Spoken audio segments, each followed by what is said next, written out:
ओशो कहते हैं, जिस दिन तुम खुद को समझ गए, उसी दिन सारी समस्याएं खत्म हो जाएगी। क्या आप खुद को समझना चाहते हैं? तो ये ऑडियो बुक आपके लिए है। और ओशो का ये विचार आपको सोचने के लिए मजबूर कर देगा।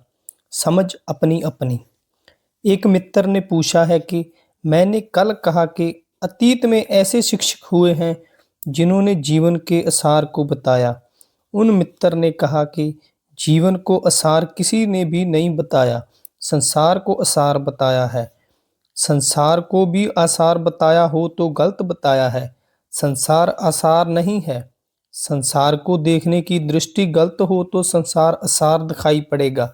संसार को देखने की दृष्टि समायक हो तो संसार ही प्रभु के रूप में परिवर्तित हो जाता है। दृष्टि ही गलत हो सकती है और कुछ भी गलत नहीं है, लेकिन आदमी की पुरानी कमजोरी है और वह ये कि दोष कभी भी अपने ऊपर नहीं लेना चाहता। दोष सदा किसी और पर डाल देना चाहता है। संसार असार है, ये कहना सवितापूर्ण मालूम होता है, बजाय इसके कि मेरी दृष्टि अंधी है, मेरी दृष्टि गलत है। संसार को आसार कहने में मुझे समय को नहीं बदलना पड़ेगा, लेकिन मेरे देखने का ढंग गलत है तो मुझे स्वयं को बदलने की जरूरत आ जाती है। एक छोटी सी कहानी से ओशो हमें समझाना चाहते हैं। एक गांव में सुबह सुबह सूरज निकलता था और एक घोड़सवार आकर रुका गांव के बाहर। गांव के द्वार पर बैठे हुए एक बूढ़े आदमी से उसने पूछा कि मैं एक बात जानना चाहता हूँ, इस गांव के लोग कैसे हैं? मैंने अपना पुराना गांव छोड़ दिया और नए गांव की तलाश में जा रहा हूं, ताकि मैं नए गांव में निवास कर सकूं। मैं जानना चाहता हूं, इस गांव के लोग कैसे हैं? वह गांव कैसा है? अगर अच्छा हो तो मैं यहां बस जाऊं। उस बूढ़े ने उसे घोड़सवार को नीचे से ऊपर तक गौर से देखा और फिर कहा कि इस प्रश्न का उत्तर मैं तभी दे सकता हूँ जब मेरे एक प्रश्न का उत्तर आप पहले दे दें। मैं जानना चाहता हूँ कि उस गांव के लोग कैसे थे। यह बात सुनते ही उस आदमी की आंखों क्रोध के अंगारों पर भर गई और उसने कहा कि उस दुष्ट गांव का स्वर्ण नाम भी न लेना। उस गांव से बदतर लोग जमीन पर कहीं भी नहीं हो सकते। उन्हीं दुष्टों के कारण मुझे गांव छोड़ना पड़ा और ये आशा और प्रार्थना लेकर गांव छोड़ा है कि जिस दिन मेरे हाथ में शक्ति होगी, उन्हें बताऊंगा मेरे साथ जो दुर्व्यवहार किया गया है उसका फल उन्हें निश्चित चखना होगा। उस बूढ़े आदमी ने कहा, फिर क्षमा करें, मैं आपसे कहता हूँ कि मैं 70 वर्ष से इस गांव में रह रहा हूँ। इस गांव के लोग उस गांव से भी बुरे हैं। आप कोई और गांव खोज लें, इस गांव के लोग अच्छे नहीं हैं। ये घोड़सवार जा भी नहीं पाया कि पीछे से एक बैलगाड़ी लेकर आया और रुका। उसमें सवार आदमी ने पूछा कि बाबा, क्या मैं एक बात पूछ सकता हूँ? इस गांव के लोग कैसे हैं? मैंने अपना गांव छोड़ दिया है। उस बूढ़े ने कहा, बड़े आश्चर्य की बात है, बड़े संयोग की बात है। अभी मैं इसका उत्तर दिया ही हूँ, लेकिन फिर मुझे पूछना पड़ेगा, तुम्हारे गांव के लोग कैसे थे जिसे तुमने छोड़ दिया? उस बैलगाड़ी के सवार की आंखों खुशी से आंसुओं से भर गई और उसने कहा, उनकी स्मृति भी मुझे आनंद से भर देती है। उतने प्यारे लोग शायद पृथ्वी के किसी गांव में खोजे से भी ना मिले। दुर्भाग्य मेरा है कि मेरे पर मुसीबत आ गई और मुझे वो गांव छोड़ना पड़ा। और यही आशा लेकर गांव छोड़ा है कि जब भी सौभाग्य होगा तब वापस उसी गांव में जाकर बस जाऊंगा। कैसे हैं इस गांव के लोग? उस बूढ़े ने कहा, बैलगाड़ी गांव के भीतर मोड़ लो। मैं तुम्हारा स्वागत करता हूँ और विश्वास दिलाता हूँ। मैं 70 वर्ष से इस गांव में रह रहा हूँ। इस गांव से प्यारे और लोग कहीं नहीं है पूरी पृथ्वी पे। मैं भी उस गांव के दरवाजे पर था और मैंने उस बूढ़े आदमी की ये दोनों बातें सुन ली। मैं बड़ी मुश्किल में पड़ गया। अगर मैंने एक बात सुनी होती तो ठीक था। पहले आदमी से उसने कहा था कि इससे बुरे आदमी कहीं भी खोजने कठिन है, और दूसरे आदमी से उसी ने कहा कि इस गांव से अच्छे आदमी खोजने कठिन है। जब वह बैलगाड़ी गांव के भीतर चली गई तो मैंने उस बूढ़े आदमी से पूछा कि मैं बहुत मुश्किल में पड़ गया हूँ, इस गांव के लोग आखिर कैसे हैं? उस बूढ़े ने कहा, हर गांव के लोग वैसे ही होते हैं जैसे आप होते हैं। गांव के लोग आपके ऊपर निर्भर करते हैं कि आप कैसे हैं। गांव स्वर्ग हो जाता है अगर आपके भीतर प्रेम है। गांव नरक हो जाता है अगर आपके भीतर घृणा है। संसार तो बहुत बड़ा गांव है। थोड़ी देर के लिए हम इसमें मेहमान होते हैं और उन लोगों को मैं अधार्मिक कहता हूँ जो संसार को असार कहते हैं। धार्मिक आदमी मैं उसको कहता हूँ जो असार को खोजता है। तो अपनी दृष्टि में, अपने मन में अगर संसार बुरा दिखाई पड़ता हो, असार दिखाई पड़ता हो, शत्रु दिखाई पड़ता हो, तो जान लेना ठीक से कि वह उसी बात का प्रक्षेपण है जो आपके भीतर छिपी है, उसी का प्रोजेक्शन है। दूसरे में उसी को खोज लेते हैं जो हम हैं।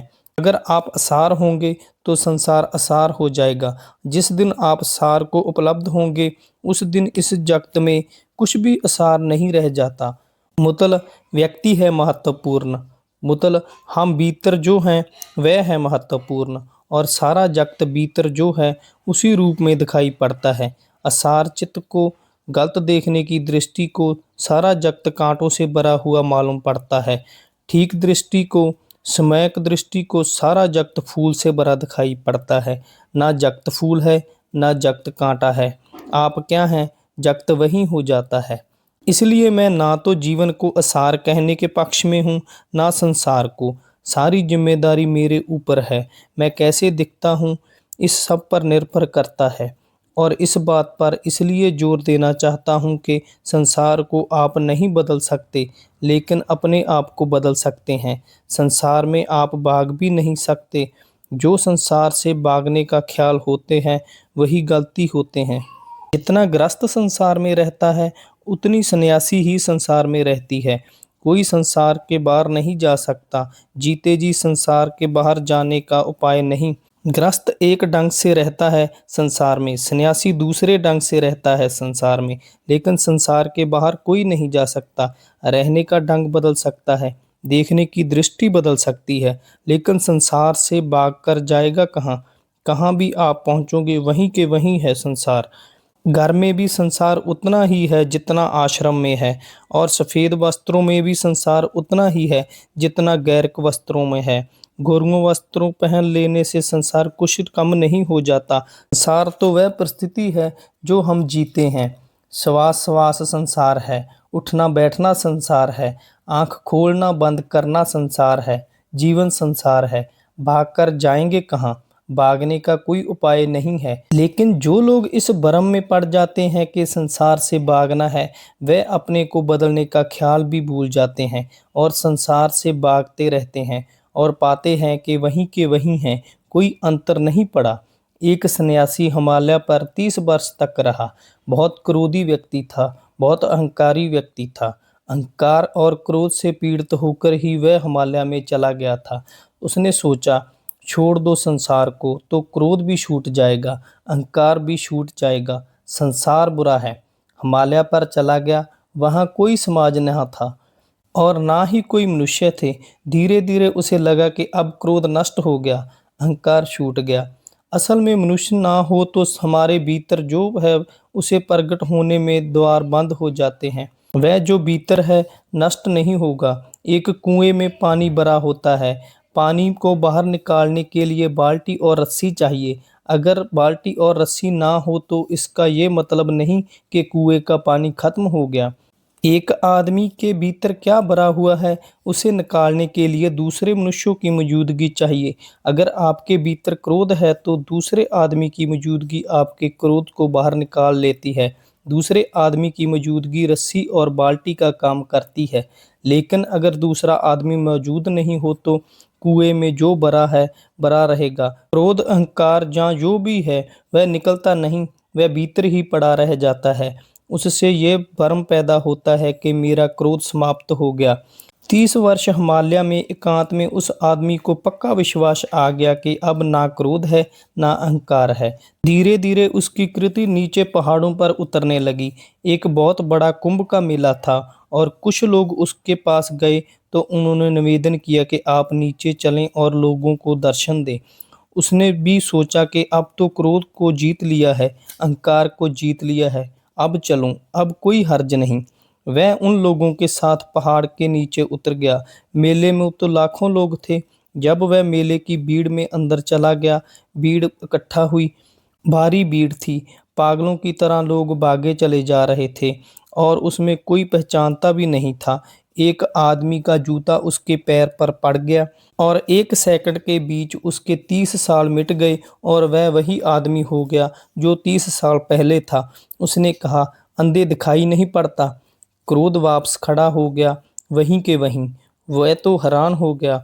उसे तो ख्याल था कि क्रोध मिट गया है। वह वहीं से वापस लौटा जहाँ से उसे ले गए थे। उनसे उसने कहा कि अब मैं हिमालय नहीं जा रहा हूँ, अब मैं वापस संसार में जा रहा हूँ, क्योंकि हिमालय की शांति भी 30 वर्षों तक जिस सत्य को मुझे दर्शन नहीं करा पाई, वह एक आदमी के जरा से संपर्क ने मुझे दिखा दिया। मैं सोचता था क्रोध समाप्त हो गया, लेकिन शायद क्रोध को प्रकट होने की परिस्थितियां मौजूद नहीं थी। क्रोध समाप्त नहीं हुआ था। अब मैं वापस जाता हूँ लोगों के बीच में, और अगर लोगों के बीच रहकर ही क्रोध नष्ट हो गया तो समझूंगा कि वह मिट गया। अन्यथा एकांत धोखा देता है। अकेले में तो हर आदमी महात्मा हो जाता है। सवाल तो भीड़ के बीच के होने का है। अकेले में महात्मा होने का कौन सी कठिनाई है। अकेले में महात्मा होने का स्वयं कोई विकल्प नहीं है, कोई उपाय नहीं है, कोई अल्टरनेटिव नहीं है। महात्मा होना ही पड़ता है। दूसरों की मौजूदगी, वह जो के अंदर है, वह जो दूसरा है, वही मुझे कसौटी पर कसता है कि मैं कहाँ हूँ। उसकी मौजूदगी मुझे खोलती है और प्रकट करती है। धन्यवाद दोस्तों। अगर आपको ये वीडियो अच्छी लगी और ओशो के और नए-नए विचार सुनने के लिए हमारे चैनल को सब्सक्राइब ज़रूर कर लें, ताकि हमारी आने वाली सभी वीडियो आपके पास आसानी से पहुंच सके।